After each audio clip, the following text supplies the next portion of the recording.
Miles, congratulations, mate. 200, wonderful achievement. Would you like to just share a couple of thoughts on how special it's been for you? Yeah, it's been amazing. It's pretty exciting. Played 200 games for the one club, and anyone who knows me personally knows I'm a pretty loyal bloke. So to get 200 games at the club that gave you an opportunity as an 18-year-old, and to move away from home and create new mates and have a family over here now with a daughter and a wife has been really special. And it's been pretty tough for me this year. I've been carrying a few injuries and that, so I didn't think I'd probably get here this year. So yeah, look, it's really exciting. I can't thank the club enough, and just really proud to play 200 for my mates, back home in Greenvale in Melbourne, my family, my teammates. Get to celebrate it last round as well is pretty special, and probably have a beer for the first time in about a year as well. So it's going to be nice, and looking forward to playing in Richmond as well. It's going to be a cracking game, and they're the best side in the comp. So what better way to do it? Go-to beer. I'm actually a red wine man, so I might get straight on the reds. But yeah, look, I've got to play well first, and then we'll look after that. You don't see too many highlights of the defenders. It's normally you guys locking horns with some of the bigger bodies. Over the 200 games, there are a couple that stand out for you that you think, I've had enough tackling them each week. Yeah, there's been a few. Buddy Franklin over the years has been, in his prime as superstar. Josh Kennedy, Tommy Hawkins, all these guys. Matty Pavlich, Nick Rewalt, all these guys that have retired now as well. So, I sort of played on all those guys since I was 20 years old. So it's been a long journey. I feel like I've been around forever. To get 200 games in that key position spot and has been really special. I had some help early on. I've spoken about it before, and Ben Rutten and Darren Milburn and even Brenton Sanderson really kick-started my career, and I've tried to pass that on to all the young guys that have come through, like Rory Laird and Luke Brown and Kyle Hardigan. They're not so young now, but they were when they first got in. So yeah, look, it's been really special, as I said, and just stoked on playing 200 games for the Adelaide Footy Club. I feel like you've been around forever. How much more of forever is there? How many more years you reckon you're going to play for, Charles? Yeah, I'd hope a couple more. I've got next year on contract, so there's one. But yeah, I hope I can go on for a few more. I feel like my body's in really good nick, even though it probably hasn't shown it this year. I've been carrying a few injuries, but I feel pretty good. So look, we'll see how it goes. I'm under no illusion the club's going down a different path as well. So you've got to be realistic with where you fit in with the club and all the rest. But we have those chats all the time. I've spoken about that before. Nixie's really great like that, and those chats are ongoing. But I've got next year, so no stress there. How much of the longevity thing do you attribute to everyone always talks about the best preparer at the club? How much of the longevity and feeling like you still got plenty more in you do you attribute to that?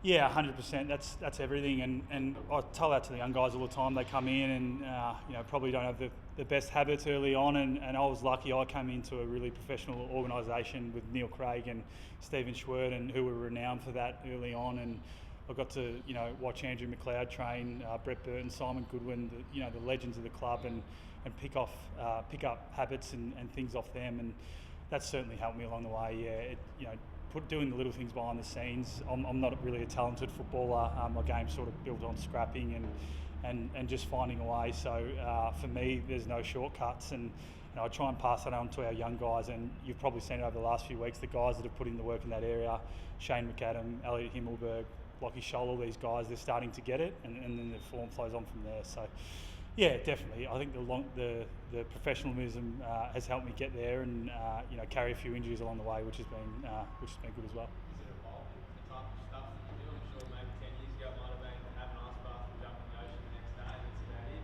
But, yeah, it is. What sort of things are you getting into these days? Yeah, well, a lot more revolves around my child now. Obviously, everything I do, she's right there in my face. So you've got that to deal with as well. And I think as you get older, you just get a bit more experienced, and probably not so ACD or over the top with it all. I'm sort of a bit more relaxed going into games now, and sort of know what I've got to do and just go out and do it. So a lot more time going for a walk in the park with your kid, or little things like that, rather than being so you. So it's been great. As I said, I've grown up from a 18-year-old kid to coming in and now having a family and leading a back line at the club for about 10 years now. So it's been really special, and I'm just pumped I get to play in front of home fans. You had a solid crack at the training habits of boys up on the Goldie. It was honest, it was Yeah, absolutely. I think those habits, and you've seen it flow on the form the last few weeks, and I've been super proud of the guys and the way they took that feedback on board. And it takes a while for these young guys. When you first come in, you don't really know what you're doing, and it was probably on us, older guys as well, that we hadn't been hard enough in picking up those little things. So all those chats were had earlier in the year, and that's something that the club has been amazing at for 8 or 10 years now, and I think that's something that we as a playing group and the organisation want to get back to, not just in the players, but coaches, support staff. All those little things add up to game day. So look, it's exciting. The club's on the way back up and starting to rebuild, and I think we've taken the first step forward, and 3 wins in September has been pretty nice, so let's hope we can get 4. When you talk about the direction of the club going towards young guys and where you fit in, is there any feeling that you don't fit in? No, not at all. I think I've been pretty supported. Look, it's one of those things. You've got to have some senior guys around to help these young guys and teach them the habits as well. So I think Nixie's communicated that to us.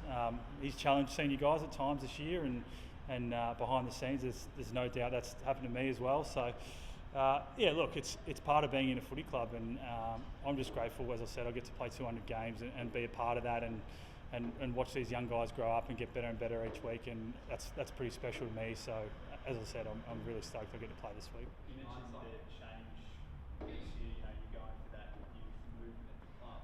For you personally, would you value playing, ending your career as a one club player, or would you want to chase a flag potentially if you got given that opportunity? Yeah, I've spoken about this before, and as I said before, I'm a pretty loyal guy. So I've got a family in Adelaide. My wife lives here, my kid lives here, and I'd love to be a one club player. Obviously, every kid that comes into the footy club would love that ideally, and I'm really thankful for the opportunity that Adelaide Football Club have given me over the years and allowed me to grow up and be a part of the team and create a life for myself outside of football as well. So I'm very, as I said, very thankful to the club for the journey so far, and it's an obvious answer. I'd love to be here for as long as I can, but I'm also pretty realistic with where we're going. So as I said, I've got next year on contract, so it's not stressing me out at all, and I'm just looking forward to playing 200 games. On one slightly different topic, some of the boys were pretty vocal on Twitter that Lockie Shoal, some people think he got robbed. What did you make of his performance and that kind of thing? Yeah, well, it's one of those guys that I talked about. He was unbelievable on the weekend, and I'm not big on the social media, so I did see all the boys. I'm a bit old school like that. I don't really like posting stuff about footy, and don't really use it that way. But I did see a few of the guys were pretty vocal on there, and I don't think that's any disrespect to the Collingwood guy, Isaac. Oh yeah, Isaac Quaney. Yeah, he's an unbelievable player, and I've watched him at times this year, and that's no disrespect. I think a few of the boys were just standing up for their mate, and he had a great game, 24 and 2 goals. And I've been through that process with a rising star. They often reward guys who have played well for 3 or 4 weeks. So that's Lockie's challenge to do it again this week, and he might get nominated. So I'm a bit old school like that. I understand, it might have come across a bit offensive, but the boys didn't mean it that way at all. Look, Lockie had a great game, and hope he backs it up this week. Would you be open to a move to Talia? You spoke about the contract, and the club said we want to play more for this year and get some young guys. Are you happy to explore an option elsewhere? I'm not going to answer that. Look, ideally no. I love living here. I love Adelaide. I've got a family here. Got a lot of stuff going on outside of footy that's in business and stuff that's here in Adelaide as well. So I said before, I'm sort of a loyal guy, and I don't think I could see myself playing for another club. But then again, I'm not going to rule anything out. I've still got a year here at the club, and I want to be here helping these young guys as long as possible. And it's up to me to perform and show the club that I can still go for a number of years. So that's on me, and we'll just leave it at that. So looking forward, I suppose, not to harp on this, but it stands to reason you'd be looking for a new deal and to stay here as long as you can. Would those sort of discussions happen at the back end of this year, or push into next year? Yeah, they're always happening.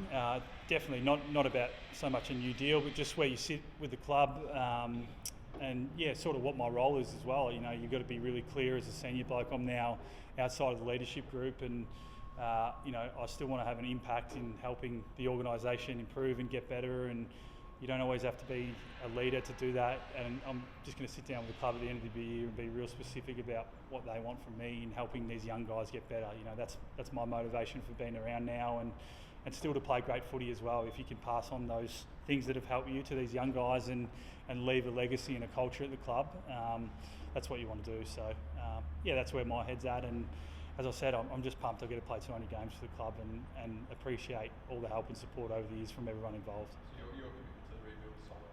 That's fair to say. Yeah. Well, I've signed a long-term deal. I'm still here, mate. So my commitment's stronger than ever.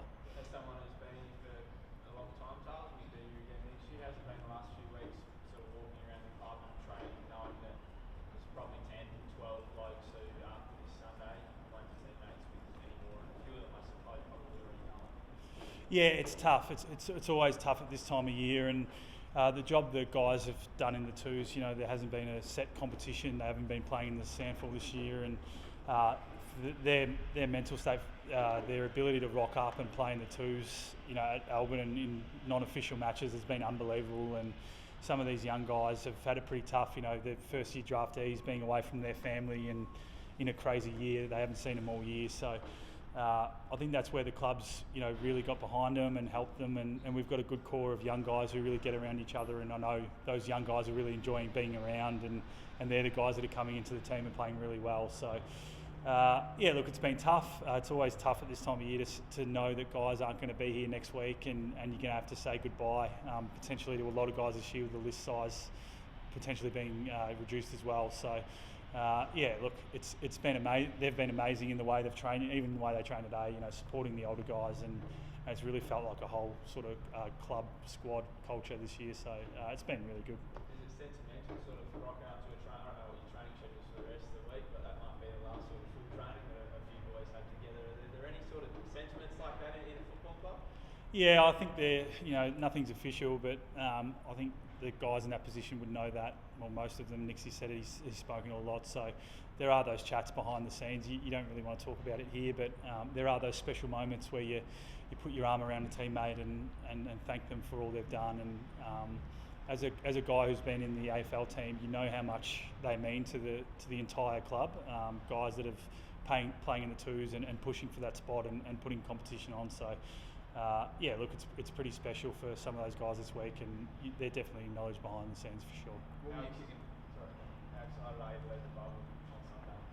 Yeah, I'm very excited. I get to see the extended family, of the immediate family again, and look, it's been a pretty tough year for us, obviously, and I think some guys are going to enjoy sitting down at a cafe and having a coffee and just getting back to some normal life again. So we still wish the season could go on, because we're playing some good footy now and really starting to build, but at the same time I think guys with kids and everyone really is looking forward to just being a bit more normal. So it's been a strange year, but one we've got through and started to get better as the year gone on. So it's just a bizarre year. What are we kicking for golf for, Talia? Yeah, I think Smitty, they had a goal kicking comp and there was a bit of money on the line for the best goal kicker, so Smitty won that and he just passed it over to me at the end there. So it's a bit touch and go whether I actually kicked it or not, but I think the boys gave it to me out of feeling sorry for me. So look, a bit of fun and the boys have been great. I've had so many wishes from them and well wishes and congratulations and sort of a lot of chats behind the scenes of what I've meant to guys' careers, and that's been really touching and special. So it's been a really good week so far, and I want to finish it off by performing and playing really well, and that's what I'll be looking to do Saturday. So how much cash and there's a bit on the line, but we'll leave that till after the cameras start rolling, mate. Can you tell us who said a few words? Who said that you mean a lot to them? There's a lot of guys. Rory Laird just spoke. Jake Kelly, Tommy Lynch. These are the guys that I'm really close mates with. Bryce Gibbs as well, who's not able to be here this week, but we've formed a great relationship as well. So some really touching words about how I've sort of helped their career and what it's meant to them, for me playing alongside them, and that's what you play footy for. You know, that's the special part about playing 200 games at a club. You get to see these guys come in and your mates all along, and you help them, and to see Lairdy flourish and win 2 All-Australian jackets in a BNF, to see Jake Kelly, you know, go from being out of the side to being, you know, a really reliable player and getting it done each week. They're the special moments as a player, and you know, that's why you play footy. So yeah, look, it was unreal to see all that today, and yeah, as I said, I can't wait to get out on the weekend.